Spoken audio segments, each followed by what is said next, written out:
Ah, lalu pertanyaannya lagi, matahari kita berasal dari mana? Ah, matahari kita berasal dari mana? Tadi bumi berasal dari matahari. Lalu matahari kita berasal dari mana? Ini hukum sebab akibat nih untuk mengagungkan Allah. Ah, matahari kita berasal dari mana? Matahari kita berasal dari pecahan bintang. Bintang-bintang yang lebih besar. Matahari itu bintang juga, tapi bintang yang kecil. Banyak lagi bintang-bintang yang besar. Tapi kelihatan kecil juga, dijauhkan oleh Allah. Kenapa bintang-bintang yang besar-besar itu dijauhkan oleh Allah dari bumi? Karena sangat panas. Sedangkan matahari aja kecil begini panasnya. Berapa di permukaan matahari itu? 6.000 derajat Celcius. 6.000 derajat Celcius itu besi, kita dekatkan ke api yang panasnya 6.000 derajat Celcius, mencair itu besi. Bahkan 6 kali besi kerasnya mencair itu. Kenapa? Besi itu dia akan meleleh dengan tekanan panas 1.000 derajat Celcius. Kalau permukaan matahari 6.000 derajat Celcius. Maka matahari menghadapkanlah panasnya ke bumi. Bisa terbakar bumi ini. Tapi Allah sayang kepada makhluknya di bumi, diberikanlah atap kepada bumi ini. Yang disebut dalam surat Al-Anbiya ayat 32, Saqfan mahfuzo. Ada atap yang membentengi bumi. Sehingga sinar ultraviolet yang ada pada matahari tidak langsung masuk ke bumi. Disaring dulu oleh sinar ultraviolet yang berada pada lapisan ozon. Pernah dengar lapisan ozon? Lapisan ozon itu atap bumi, menyelamatkan bumi. Jadi cahaya matahari tidak langsung ke bumi. Berada pada disaring oleh lapisan ozon. Sudah disaring oleh lapisan ozon, barulah dilepaskannya ke bumi. Sehingga bumi ini mendapat tekanan panas yang tertinggi itu di Libya. Di Gurun Sahara, tekanan panasnya paling tinggi 60 derajat Celcius. Tertinggi. Bagaimana kalau tekanan 60 derajat Celcius itu? Sama dengan kita masak nasi. Menggelegak, itu menggelegak saja itu sudah 60 menuju ke 100 derajat Celcius. 60 derajat Celcius saja udah berbunyi itu. Sehingga di Gurun Sahara di Libya itu kita memanggang daging 2 jam cukup di tengah panas. Taruh masak itu 2 jam. Artinya 1 jam. Sehingga di daerah Gurun Pasir itu, jam berapa ini? Ya Allah, nggak sadar Ustaz. Lewat jam 2 rupanya ya. Jam 2 tinggal lagi 5 menit. Itulah salahnya. Ustaz kalau sudah bercerita lupa waktu. Iya. Karena semangat terus. Nggak bisa dihentikan semangat juara dari dulu. Kebetulan Ustaz juara pidato tingkat nasional Jakarta tahun 83 di Balai Sidang Senayan Jakarta. Putusan beliau dari KMPI. Jadi Ustaz itu bicara semangat terus, pengaruh dari lomba-lomba pidato dulu. Sebelumnya Ustaz itu di IAIN yang 4 fakultas dulu, Syariah, Tarbiyah, Usuluddin, 3 fakultas. Itu saya di juaranya. Pidato tuh. Tapi yang bagian bahasa Inggris ada kawan lain. Ustaz yang bahasa Indonesia, yang bahasa Arabnya, ada yang bahasa Inggris. Ustaz kurang bisa waktu itu bahasa Inggris. Tapi ikut juga, nggak dapat nomor dalam bahasa Inggris. Dalam bahasa Indonesia 4 tahun berturut-turut, Ustaz dari tahun 80, 81, 82, 83, 84 masih 5 kali dapat juara 1. Sebelumnya Ustaz di pesantren di Bangkinang. Berapa lamanya itu? 7 tahun. 7 tahun, setahun pertama Ustaz mengamati aja dulu lomba-lomba pidato ini. Yang Ustaz amat tuh yang jadi juara 1 siapa? Itu mau dijadi contoh nanti. Kalau bisa lebih ya usah pelajari. Rupanya orang tuh kehebatannya ngangkat tangannya itu serasi dengan ucapannya. Jangan nanti ucapan lain tangan kemana-mana. Gini-gini terus, bapak-bapak, ibu-ibu, saudara-saudara. Semangat gini-gini terus. Kayak SBY yang mulai pidato dulu. Kalau belakangan hebat ya. Nggak boleh itu.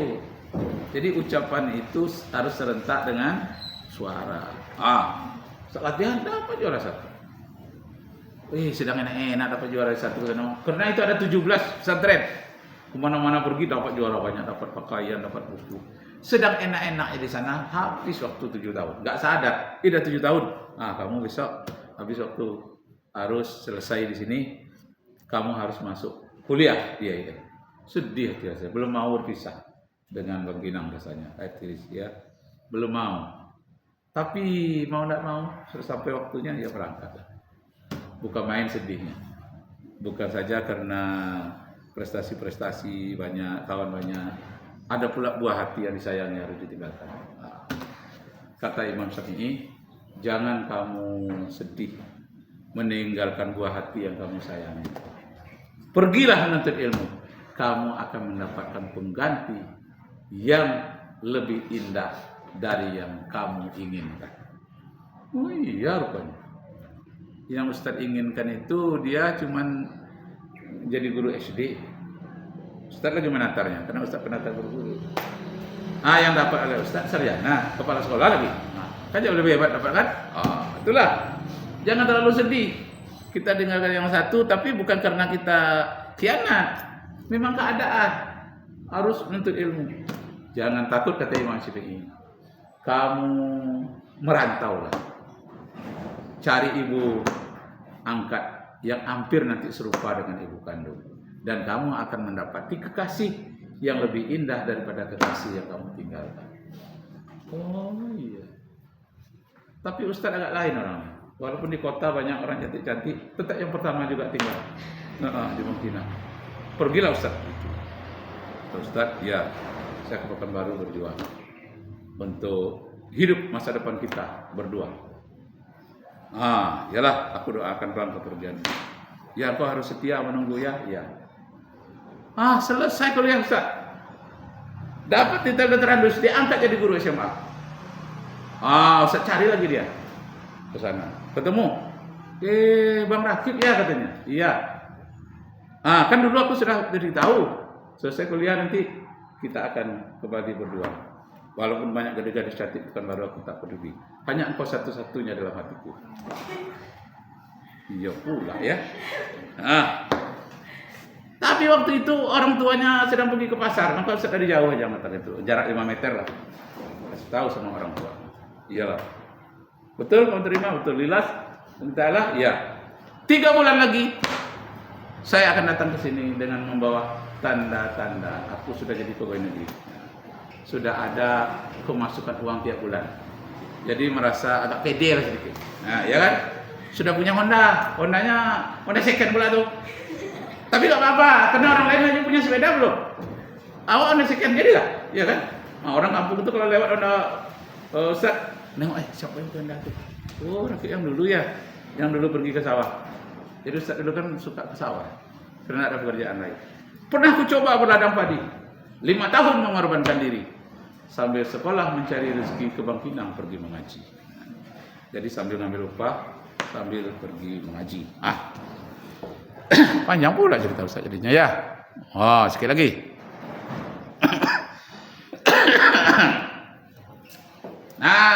Pergilah Ustaz. Dapat pegawai negeri. Ustaz belilah cincin emas.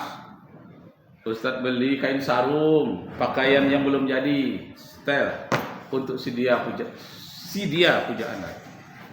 Pergi ke sana. Naik Honda bebek. Honda Jack namanya waktu itu. Orang biasanya ngangkut sayur tuh kayak itu tuh. Yang berat-berat. Bawa sampai di Pasar Rumbio. Ada seorang yang ngajar Ustaz menjahit. Dirangkulnya Ustaz. Adikku Rakib, iya. Hancur harapanmu, Dek. Hancur apa ini? Dia tahu Ustaz mau menyeberang ke tempat pujaan hati. Hancur harapanmu, Dek. Kenapa? Baru malam tadi dia menerima pinangan orang lain. Aduh, hancur tuh cuy. Iya bang, hancur itu. Tapi saya nggak percaya bang. Nggak percaya bang, katanya nggak percaya. Ya, pergilah aku nggak percaya. Aku nggak percaya. Walaupun ombak dan badai kuterangi, sekalipun nyawa taruhannya, aku harus bersama. Bagak pula bang nih ya katanya. Ya nggak bisa, karena aku udah berjanji dengan dia, bersumpah setia. Pergilah dia maka menyeberang itu. pakai rakit, nyebrang bawa ke Honda. Sampai di dekat penyeberangan itu bersekolah dengan ibu-ibu yang sama ke sawah selama 5 tahun. Rakit ya, yang dulu tinggal dekat surau itu ya, iya. Oh, kabarnya kamu udah jadi orang hebat sekarang, jadi pegawai di Pekanbaru. Ya sedikit lah, Mak. Pak, saya tahu kamu mau ke rumah itu kan? Iya. Tak boleh lagi, nak. Baru malam tadi dia menerima pinangan. Aduh, hancur rasanya hati. Udah 2 kan? Udah 2 berarti dah kuat nih. Tapi tidak aja kamu percaya, biar lama. Aku pergi langsung ketemu dengan dia. So langsung dengan dia beli sate, beli apa. Tinggallah di rumah ada pemilih orang tua yang udah tua. Tinggal di situ. Mama, ini ada sate, ini ada es teh bak. Makanlah. Nak kemana Waang katanya? Kau ini mau kemana? Ya ke situ lah Mak. Ya saya tahu, tapi tidak usah lah lagi. Kenapa? Malam tadi dia terima pinangan. Tambah hancur lagi. Aduh Tuhan, mau mati aku rasanya. Rupanya lihat jam sudah 5:30. Tidak sadar. Itulah kalau kita asik sesuatu tuh, tidak sadar waktu itu 5:30. Waduh, tapi hati perih. Haruskah aku bermalam di tempat ini? Tapi penginapan nggak ada di situ. Mau tinggal di surau di masjid, nanti Honda nggak ada tempatnya di surau itu, tinggi. Nanti dicuri orang pula. Jadi bagaimana? Harus pulang ke Pekanbaru. Dengan hati yang pedih, nampaklah tupai-tupai berlompatan. Burung-burung hingga mau tidur karena sudah hampir jam 6 sore. Tupai yang melompat-lompat, krak katanya. Terasa oleh Ustaz waktu itu seperti mengejek-ngejek Ustaz. Rasain loh. Hei tupai, kurang ajar kau tupai. Terdengar burung-burung bersiul mau nyanyi mau tidur. Rasanya seperti mengejek-ngejek Ustaz. Tambah hancur. Pokoknya tidak ada yang boleh bersuara. Kalau terdengar bersuara, rasanya mengejek-ngejek. Dibawalah Honda itu sekencang-kencangnya ke Pekanbaru. Dari Bangkinang sana. Laju-laju. Banyak mobil-mobil sewaan itu hampir saya tabrak. Lama lagi dekat supir. Wih, kok lama sekali di sini, mau mati Bang? Apa kata Ustaz waktu itu? Iyo, dari tadi aku mau mati lagi, nggak mati-mati. Orang gila Bang katanya. Akhirnya dia yang menghindar. Kalau nggak hindar tabrakan sama-sama rugi kita deh. Menghindar ya, rupanya dengan orang gila takut ya. Sampailah Ustadz hari Senin. Dia kan hari Minggu tuh. Hari Senin ke kantor. Ngajar SMA. Ustadz gini aja. Apa kata kawan? Udah kan naik kata. Jadi gitu. Pak Rakib katanya. Janganlah diingat-ingat lagi yang lama. Kami tahu. Ini udah mulai longgar nih pakaian Ustaz nih katanya. Udah mulai longgar nih, janganlah terlalu dipikirkan. Pakaian yang lama-lama tuh yang nggak sesuai itulah keluar lah balik. Kasihan kami lihat Bapak katanya. Janganlah terlalu sedih. Tuhan akan menggantikan yang lebih bagus daripada yang di sana. Kami guru SMA ini ada 86 orang katanya. Masing-masing kami 86 orang ini punya adik. Gadis-gadis, adik suami ada lagi 1, adik saya lagi 1.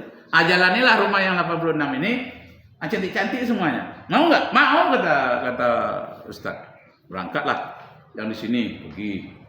Ada yang manggil udah makan ada. Dia duduk. Inilah Pak Rakib katanya. Inilah adik kita tuh yang dari kampung dari Payakumbuh. Makan ada. Sudah makan, sudah apa? Buat makan. Ya pulang salaman. Sampai lagi di sekolah, Ustaz termenung lagi. Kok masih termenung? Tidak sesuai dia tengok malam tadi? Enggak cocok.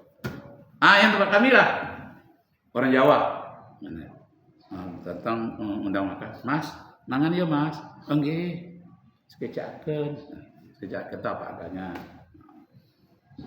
Pulang lagi ke sekolah besok hari Senin, termenung lagi. Enggak sesuai yang tadi itu yang panggil Mas. Enggak ada satu singgah di hati. Udah banyak 86 kali 2. Ditengok semuanya, enggak ada yang singgah di hati. Nasi yang dimakan rasanya seperti sekam. Air diminum bagaikan uli. Telur ayam yang dimakan rasanya bertulang. Begitulah pedihnya patah hati. Ya Allah. Saking pedih ya. Ustadz buatlah novel. Novelnya tuh judulnya Cinta Pertamaku Ditilang Nenek Sihir. Ada tuh di Gramedia tuh, tapi sekarang habis ya. Terlalu panjang kita Ustaz. Dah jam berapa?